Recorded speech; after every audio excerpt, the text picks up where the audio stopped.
নমস্কাৰ বন্ধু বান্ধৱীসকল, স্বাগতম জনাইছোঁ নিমাত ষ্টাডি চেনেলটোলৈ। আজি আমি আলোচনা কৰিম উচ্চতৰ মাধ্যমিক দ্বিতীয় বাৰ্ষিকৰ অসমীয়া পাঠ্যপুথিৰ পদ্যৰ 4 নম্বৰ অধ্যায়, যিটো অধ্যায়ৰ নাম হৈছে জনতাৰ আহ্বান। এই জনতাৰ আহ্বান অধ্যায়টোৰ আজি আমি সকলো পাঠভিত্তিক প্ৰশ্ন উত্তৰ আলোচনা কৰিম। প্ৰথমে আমি আলোচনা কৰিম অতি চমু প্ৰশ্ন, যাৰ মূল্যাংক 1। প্ৰথম প্ৰশ্নটো হৈছে অসমীয়া সাহিত্য সংস্কৃতি জগতত ৰূপকোঁৱৰ অভিধাৰেৰে কোনগৰাকী সাহিত্যিকক বিভূষিত কৰা হৈছে?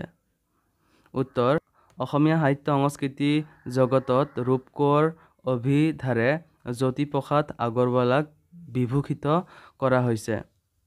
2 নম্বৰ প্ৰশ্ন, জ্যোতিপ্ৰসাদ আগৰৱালাৰ কবিতা পুথিখনৰ নাম কি? জ্যোতিপ্ৰসাদ আগৰৱালাৰ কবিতা পুথিখনৰ নাম হ'ল লুইতৰ পাৰৰ অগ্নিসুৰ। 3 নম্বৰ প্ৰশ্ন, জ্যোতিপ্ৰসাদ আগৰৱালাই ৰচনা কৰা প্ৰথম নাটকখনৰ নাম কি? উত্তৰ: জ্যোতিপ্ৰসাদ আগৰৱালাই ৰচনা কৰা প্ৰথম নাটকখনৰ নাম হ'ল শোণিত কুঁৱৰী। 4 নম্বৰ প্ৰশ্ন, জ্যোতিপ্ৰসাদ আগৰৱালাই জাৰ্মানীলৈ গৈ কিহৰ প্ৰশিক্ষণ লৈছিল? উত্তৰ: জ্যোতিপ্ৰসাদ আগৰৱালাই জাৰ্মানীলৈ গৈ কথাছবি প্ৰযোজনা আৰু পৰিচালনা বিষয়ত প্ৰশিক্ষণ লৈছিল। 5 নম্বৰ, প্ৰথম অসমীয়া কথাছবিখনৰ নাম কি? উত্তৰ: প্ৰথম অসমীয়া কথাছবিখনৰ নাম হ'ল জয়মতী। খ নম্বৰ, চমু প্ৰশ্ন, যাৰ মূল্যাংক 2 অথবা 3। প্ৰথম নম্বৰ প্ৰশ্ন, জ্যোতিপ্ৰসাদ আগৰৱালাৰ কবিতা পুথিৰ 2টা বৈশিষ্ট্য লিখা। উত্তৰ: জ্যোতিপ্ৰসাদ আগৰৱালাৰ কবিতাৰ 2টা বৈশিষ্ট্য হ'ল: 1 নম্বৰ, জাতীয়তাবাদ, দেশৰ ঐতিহ্য আৰু বুৰঞ্জীৰ লগত একাত্মবোধ, জনতাৰ প্ৰতি দায়বদ্ধতা আদি তেওঁৰ কবিতাত দেখা পোৱা যায়। 2 নম্বৰ, ভাষা আৰু শব্দ প্ৰয়োগৰ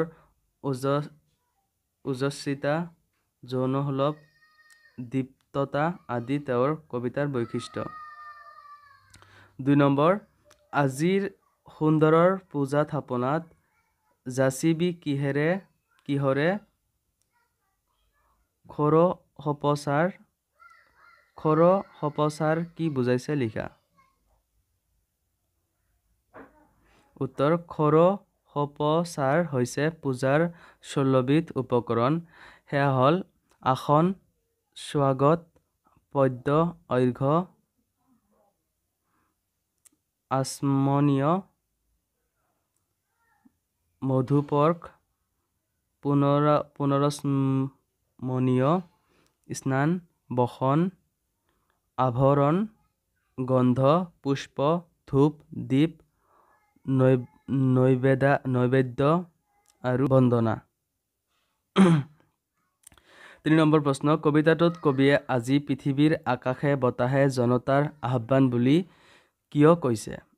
উত্তৰ: কবিতাটোত কবিয়ে পৃথিৱীৰ জনতাৰ মাজত বিয়পি পৰা এক নতুন চেতনাৰ অভ্যুদয়ৰ কথা বৰ্ণনা কৰিছে। ৰূপান্তৰৰ পৃথিৱীত আকাশে বতাহে জনতাৰ আহ্বান বিয়পি পৰিছে। কবিয়ে জনতাৰ জাগ্ৰত ৰূপ দেখি আনন্দ পাইছে। জনতাৰ আহ্বানত যে জনতাৰেই মংগল হ'ব সেই কথা কবিয়ে উপলব্ধি কৰিব পাৰিছে। 4 নম্বৰ, হে মোৰ আলোক পূজাৰী প্ৰাণ কথাষাৰৰ তাৎপৰ্য ব্যাখ্যা কৰা।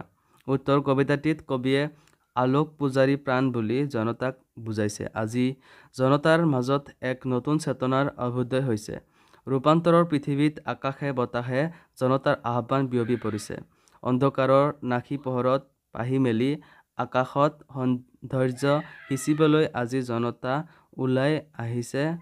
সুৰৰ পূজাৰ যি সাধনা আৰম্ভ হৈছে, তাত জনতাই স্বৰ সপচাৰে সুন্দৰৰ আৰাধনাত মগ্ন হৈছে। সেয়ে কবিয়ে আলোক পূজাৰী প্ৰাণ কবিতাফাঁকিৰ অৱতাৰণা কৰিছে। 5 নম্বৰ প্ৰশ্ন, কথাছবি নিৰ্মাতা হিচাপে জ্যোতিপ্ৰসাদৰ এটি চমু পৰিচয় লিখা। উত্তৰ: অসমীয়া কথাছবিৰ জনক হৈছে ৰূপকোঁৱৰ জ্যোতিপ্ৰসাদ আগৰৱালা। তেওঁ প্ৰথমে জাৰ্মানীলৈ গৈ কথাছবি পৰিচালনা আৰু প্ৰযোজনা বিষয়ত প্ৰশিক্ষণ লয়।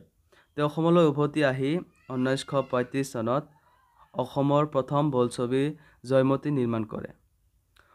1939 চনত তেওঁ অসমীয়া ভাষাৰ দ্বিতীয় বোলছবি ইন্দ্ৰমালতী নিৰ্মাণ কৰে।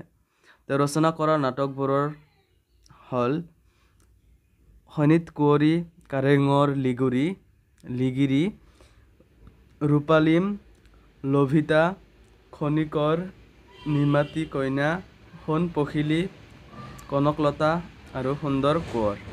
তেওঁৰ সাহিত্য কৰ্মৰ মাজেদি সুন্দৰৰ সাধনা কৰাৰ বাবে অসমীয়া সাহিত্য সংস্কৃতি জগতত তেওঁক ৰূপকোঁৱৰ বুলি অভিহিত কৰা হৈছে। গ নম্বৰ দীঘল প্ৰশ্ন যাৰ মূল্যাংক 4 অথবা 5। প্ৰথম প্ৰশ্ন, জনতাৰ আহ্বান কবিতাটোৰ মূল কথাখিনি আলোচনা কৰা।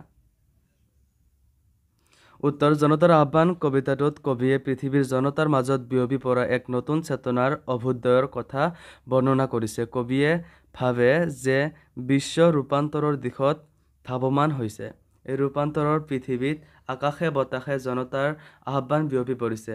সুন্দৰৰ পূজাৰ যি সাধনা আৰম্ভ হৈছে তাত জনতাই স্বৰসোপচাৰেৰে সুন্দৰৰ আৰাধনাত মগ্ন হৈছে। বোকাত জন্ম লভা সাধাৰণ জনতাই আজি পদুম ফুলৰ দৰে ফুলি পোহৰ বিলাইছে। অন্ধকাৰ নাশি পোহৰত পাহি মেলি আকাশত সৌন্দৰ্য সিঁচিবলৈ আজি জনতা ওলাই আহিছে। মানুহৰ এই পৃথিৱীখনত শান্তিৰ সুৰভি বিলাই জীৱনৰ এক অভিনৱ ৰূপ পুষ্পিত কৰি তুলিবলৈ আজি মানৱৰ সংহত অভ্যুত্থানে জনতাৰ মহাপ্ৰাণ জাগ্ৰত কৰি তুলিছে। নৱজীৱনৰ মহাসংঘাতে বৰ্তমানক কঁপাই তুলিছে। বেদত ধ্বনিত হোৱা আলোকৰ আগমনী মন্ত্ৰ আজি সাৰ্থক হ'বলৈ আগবাঢ়িছে।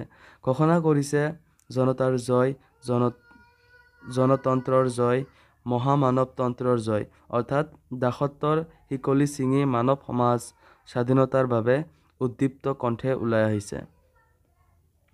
2 নম্বৰ প্ৰশ্ন, জনতাৰ আহ্বান কবিতাটোত সাধাৰণ মানুহৰ প্ৰতি কবিৰ কেনে মনোভাৱ প্ৰকাশ পাইছে বুজাই লিখা।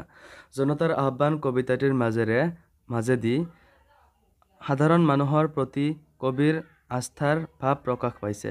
কবিয়ে শোষিত নিষ্পেষিত জনগণৰ দুখত দুখী হৈ সাধাৰণ জনতাক এক সুন্দৰ ভৱিষ্যতৰ বাবে জাগি উঠিবলৈ আহ্বান জনাইছে। আৰু তেওঁ উল্লেখ কৰিছে এতিয়া আকাশে বতাহে আৰু পৃথিৱীৰ চুকে কোণে জনতাৰ এক নতুন সুবাস বিয়পিছে। বোকাত জন্মা অৰ্থাৎ অতিকৈ দুখীয়া দৰিদ্ৰ পৰিয়ালত জন্ম গ্ৰহণ কৰি এতিয়া সমাজত সুৰভি বিলাইছে, অৰ্থাৎ সমাজৰ মহৎ কামবোৰ সাধন কৰিছে। কবি অতি আনন্দিত যে এতিয়া সকলো জনতাই শোষণ, উৎপীড়ন আৰু অন্যায়ৰ বিপৰীতে একেলগে যুঁজ কৰিছে আৰু এক উজ্জ্বল পোহৰৰ সন্ধান বিচাৰি পাইছে। 3 নম্বৰ প্ৰশ্ন, কবিয়ে কেনেকুৱা জনতন্ত্ৰ কামনা কৰিছে কবিতাটোৰ আধাৰত বিশ্লেষণ কৰা। উত্তৰ, জ্যোতিপ্ৰসাদ আগৰৱালা ৰূপান্তৰৰ পৃথিৱীত বিশ্বাসী। ৰূপান্তৰৰ বাবেই জনতাই সুন্দৰৰ আৰাধনা আৰম্ভ কৰিছে। কবিয়ে লক্ষ্য কৰিছে যে শোষিত বঞ্চিত জনতা জাগ্ৰত হৈ সিহঁতৰ ন্যায্য প্ৰাপ্য আদায়ৰ বাবে ৰাজপথলৈ ওলাই আহিছে। কবি আশাবাদ পোষণ কৰিছে যে এই বিপ্লৱেই সমাজৰ ৰূপ পৰিৱৰ্তন কৰি সৌন্দৰ্যৰ উন্নয়ন কৰিব, অৰ্থাৎ জনতাৰ সংহত অভ্যুত্থানে দেশত জনতন্ত্ৰ প্ৰতিষ্ঠা হ'ব। এই জনতন্ত্ৰ হ'ব শোষণহীন, ধনী দুখীয়াৰ মাজত ভেদ ভাৱহীন, যিখন জনতন্ত্ৰত সকলোৰে ন্যায় আৰু অধিকাৰ প্ৰতিষ্ঠিত হ'ব। 4 নম্বৰ প্ৰশ্ন, জনতাৰ আহ্বান কবিতাটোত জনতাৰ মহাপ্ৰাণ কেনেদৰে জাগৰিত হয় বুলি কবিয়ে কৈছে আলোচনা কৰা। উত্তৰ, জনতাৰ আহ্বান কবিতাটোত কবিয়ে পৃথিৱীৰ জনতাৰ মাজত বিয়পি পৰা এক নতুন চেতনাৰ অভ্যুদয়ৰ কথা বৰ্ণনা কৰিছে। কবিয়ে ভাবে যে বিশ্ব ৰূপান্তৰৰ দিশত ধাৱমান হৈছে। এই ৰূপান্তৰৰ পৃথিৱীত আকাশে বতাহে জনতাৰ আহ্বান বিয়পি পৰিছে। সুন্দৰৰ পূজাৰ যি সাধনা আৰম্ভ হৈছে তাত জনতাই খোৰ সপচাৰেৰে সুন্দৰৰ আৰাধনাত মগ্ন হৈছে। বোকাত জন্ম লাভ কৰা সাধাৰণ জনতাই আজি পদুম ফুলৰ দৰে ফুলি পোহৰ বিলাইছে। এন্ধাৰৰ নাশী পোহৰত পাহি মেলি আকাশত সৌন্দৰ্য সিঁচিবলৈ আজি জনতা ওলাই আহিছে। মানৱৰ এই সংযত অভ্যুত্থানে জনতাৰ মহাপ্ৰাণ জাগ্ৰত কৰি তুলিছে বুলি কবিয়ে উল্লেখ কৰিছে। ৫ নম্বৰ প্ৰশ্ন, প্ৰসংগ সংগতি দৰ্শাই ব্যাখ্যা কৰা। আজি জনতাৰ পংকজ ৰূপ জাগে পদুমৰ দৰে। বোকাত জনমা মানুহে আজি আলোকলে উঠি আহে, বেলিমুৱা হৈ হাঁহে। উত্তৰ, উক্ত কবিতাভাগি আমাৰ পাঠ্যপুথিৰ অন্তৰ্গত ৰূপকোঁৱৰ জ্যোতিপ্ৰসাদ আগৰৱালাৰ দ্বাৰা ৰচিত জনতাৰ আহ্বান নামৰ কবিতাটোৰ পৰা তুলি ধৰা হৈছে। কবিতাভাগিৰ জৰিয়তে কবিয়ে বোকাত জন্মা পদুমে আদৰ পোৱাৰ নিচিনাকৈ আজি সাধাৰণ জনতাই নতুন দিগন্তৰ কাৰণে আদৰ পাবলৈ সক্ষম হোৱাৰ প্ৰসংগ উল্লেখ কৰিছে। বোকাত জন্ম লাভ কৰা সাধাৰণ জনতাই আজি পদুমৰ দৰে ফুলি পোহৰৰ লগতে সৌৰভ বিলাইছে। অন্ধকাৰ নাশী পোহৰত পাহি মেলি আকাশত সৌন্দৰ্য সিঁচিবলৈ আজি জনতা ব্যাকুল হৈ পৰিছে। মানুহৰ এই পৃথিৱীখনত শান্তিৰ সুৰভি বিলাই জীৱনৰ এক অভিনৱ ৰূপ পুষ্পিত কৰি তুলিবলৈ আজি মানৱৰ সংহত অভ্যুত্থানে জনতাৰ মহাপ্ৰাণ জাগ্ৰত কৰি তুলিছে।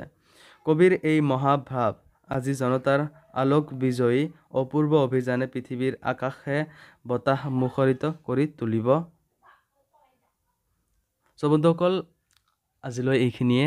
আশা কৰোঁ তোমালোকক এই ভিডিঅ'টো অলপ হ'লেও সহায় কৰিছে। যদি সহায় কৰিছে প্লিজ চেনেলটো ছাবস্ক্ৰাইব কৰিবা আৰু তোমালোকৰ বন্ধুবৰ্গৰ সৈতে ভিডিঅ'টো শ্বেয়াৰ কৰিবা। ধন্যবাদ।